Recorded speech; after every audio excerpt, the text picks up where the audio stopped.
Welcome back, my Duelist friends. Happy Wednesday. It's middle of the week, but it's also time for another Earthbound Immortal deck. So let's talk over today's Earthbound Immortal real quick.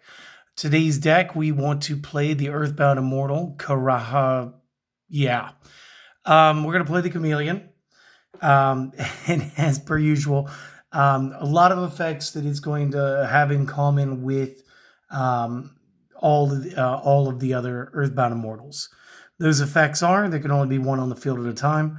If there is no face-up field spell on the field, destroy this card. The opponent cannot target this card for attacks, and this card can attack directly.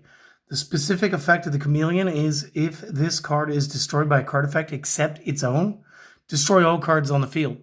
So keeping that in mind, I needed to build a deck or pair it off with the deck that I already ran. They can build back real quick, just in case. So real quick, 3 copies. And again, I'm just going to call them the Chameleon because I already messed that up once. And we're going to put them into Subterrors. So we're not going to be playing my normal Subterror. It's going to be very close. But again, this is meant to be more casual. This one's still going to slap, though. So we're also going to add in the Subterror Behemoth Speleogeist this time. When this one flips, you target a monster card on the field, change it to a face-up attack position. If it's in defense, also change its attack power to 0. You can only use this effect once per turn. And of course, just like Umastrix, when a face-up monster you control is flipped face down, if you no longer control face-up monsters, you can special summon this card from the hand in face-down defense. And once per turn, you can change this card back to face-down defense. So again, Speleogeist, nice. Still going to run the single Umastrix. And again, you do want to note the typings. It's going to share the typing with our Chameleon. They are both going to be reptiles. Again, Umastrix on the flip is going to be able to target a monster card on the opponent's side of the field and banish it. We have our own in-house hand trap with the Subterror Fiendess. You're going to want to run her at 3. If your opponent activates a card or effect as a quick effect, you may send this card from the hand or the field to the graveyard, target a Subterror that you control, negate the activation, and turn your Subterror card face down. You can target one face-up monster that you control, change it to face-down defense, and if you do, special summon one Subterror monster from your hand or graveyard, or in face-up or face-down defense. Each of these effects is once per turn, so she can use her effect from both effects from the field. The secondary effect of the resurrection is only from the field. So do play her a little cautiously. But if you guys have seen me, especially on Master Duel, I do tend to play the Subterror Fiendess quite a bit. Usually works out. Subterror Guru, flip. You can add one Subterror card from the deck to the hand. Again, this includes spell traps, except same name. You can target one other face-up card or one other face-up monster card on the field. Change that and this both to face-down defense. This effect becomes a quick effect if you control another Subterror monster or Subterror card, I guess. You can only use each effect once per turn. Again, very much the linchpin of this whole deck. Very cool card. We are going to run the single copy of Nemesis Archer. At the start of the damage step, if it attacks an opponent's face-down defense position monster card and I control another Subterror, we can shuffle that monster back into the deck pre-damage calculation. If this card is on the field, is destroyed by battle or by a card effect and sent to the graveyard, then we can special summon one Subterror monster from the deck, face-up or down defense position, using this effect only once per turn. Each effect is once per turn, sorry. So you can't use 2 Nemesis Archers, activate the Book of Lunar Eclipse, and then kick 2 opponent's monsters. That's just not how it's going to work. Second, I would consider increasing her, depending on which of the behemoths you don't have or don't want to run. Like, obviously, run the Umastrix if you have it, or if you'd rather run the Speleogeist because it's more casual, do the opposite one as an extra archer. Because if she gets blown up by the Chameleon, this will allow us to immediately start by having another monster card after the field has detonated. So again, this is very strong play, and this is one that in the future I may include more copies of if we continue to use the Chameleon with the Subterrors. Then we do run 6 hand traps. Again, I'm going to prioritize Ash Blossom and Effect Veiler. over everything else, just because in my opinion, they are the best. And in my opinion, the effect veilers are definitely still hot swaps with infinite impermanence. So again, if you'd rather have infinite impermanence in this build, just go ahead and swap out the effect veilers. But again, this is just a guideline, guys. I just built this so that you guys could have some fun. So real quick, take some notes or a screenshot, and I will be right back with the spells and the traps. All right, leading our spells, because again, this is much easier to build this deck without trying to be competitive, but still kind of get there. One copy Called by the Grave. Again, just great tech. Again, we are going to be running Harpy's Feather Duster, because again, as long as it's in the game, you might as well. Same thing with Monster Reborn. We will be running triple Pots of Duality as well as Pots of Extravagance.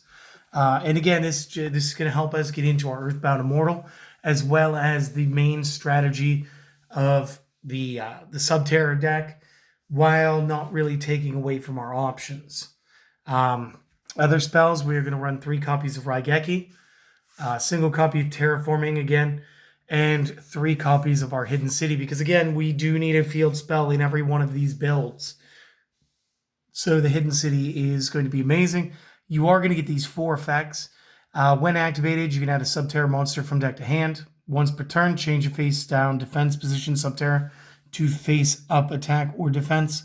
Once per turn, when the opponent declares an attack on you, you can change one of your face down defense Subterrors to face up attack or defense to negate that attack. And again, you can only activate 1 copy of this per turn, but most of that's got to be because of the tutoring effect. And that would be it for the spells. Then we need to talk about the traps. So the first trap you need is you're going to need 3 copies of the final Subterror's Final Battle. Activate one of the following effects on this card, then set this card face down instead of sending it to the graveyard. Effect 1, change 1 set Subterror to a face-up position. Effect 2, change a face-up Subterror to a face-down defense position. Effect 3, add the attack and defense, the original attack and defense, to become the new attack and defense. So what does that mean? It means we need to come back through the deck a little bit. Again, so I already alphabetized it, sorry. Speleogeist would add the 30 and the 14 to come back with a 4,400. Umastrix would come up to 4,700. Fiendus would be 1,300. Guru would be 3,400. And Archer would be 3,100. And what that is both stats would be that number. And again, that's awesome. And then effect 4 this turn, activated effects of Subterror cards cannot be negated. It's really funny when your opponent goes ahead and they're like, yeah, you go ahead, you flip that. I'm going to go ahead and activate impermanence. And you're like, yeah, I'm going to go Final Battle.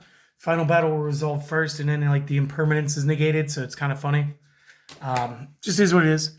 And then last up, you're going to run 3 copies. There can only be 1. And again, I want to say the most expensive cards in this deck are still going to be like the Umastrix and the Hidden Cities. Because everything else in here is really cheap, or it's been reprinted in structure decks. Just about this entire thing is pretty inexpensive so far. But this is the main deck. Again, 40 cards. You guys give me a moment. Take your screenshot, make your notes. And I will be back with the extra deck. All right, and as you guys have probably actually already guessed, today's extra deck is going to be a lot of duplicates because we are running Extravagance. So again, you guys pick whichever strategy you guys love the most. Look, half the time I play Super Poly in the main deck at like 2 copies, and this is just another great way for me to get Super Polys out, and then just kind of still have it boarded. Today we went full link. So those links are going to be single Apollosa, single Blackluster Soldier. And again, this is only because I only own ones. Well, no, I have 2 of this, but I tried to keep out of the high links. Single Boral Sword, 2 IP Masquerena, because I do like the step-up effect. 3 Cerberus, because again, Cerberus is just a good card. Same thing, we're going to go with 3 copies of Phoenix, just realizing how that's not going to work. And by that, I mean like how far down I was bringing everything. I could just do that though. Next up, I was going to run 2 unicorns and then run it out with 2 copies of Underworld Goddess of the Closed World. Again, it's just my favorite lineup. Maybe you guys can't afford the Underworld Goddesses. That's fine. Increase the unicorn, increase the Appaloosa, increase whatever you want, honestly. Just play your favorite links, guys. But that is it for today's deck. Pretty self-explanatory, pretty easy, and something that seems to almost always be on this channel. So guys, I hope that you enjoyed it. I hope that you guys keep enjoying everything that we're putting out for you. And if you'd like to help support us, it's as easy as a like and a comment. Of course, you guys could always subscribe, but again, you don't have to. But it does make it easier to know when we're always coming out with new material, as will be in your little notifications. Speaking of those, you could turn on the bell and then get notifications every time I upload, which is almost every day again. That me taking a break, that didn't really last long, did it? Outside of that, guys, there's only one thing I actually require you to do. You have to do this because you already watched the video. I need you to go out there today and I need you to do something for yourself that you've been putting off. I don't know what it is, but you've been putting it off and you know that it would make you happy to do that today. So I want you to go out there and I want you to do that. So if it's just as simple as ordering your favorite takeaway or getting your favorite drink tonight, do that. All right. Put aside some time for yourself. Take care of yourself. You're wonderful and you're worth it. All right. Remember, Casual said so. So before I let you guys go, we are going to take a small break tomorrow. Tomorrow, we're going to be playing Garnecia Elefantis, and we're going to be doing it where he's going to be a boss level threat and see if I can't just keep playing him to the field for no reason. All right. That said, you guys have a lovely and wonderful day. And I hope to see you guys again next time. Later.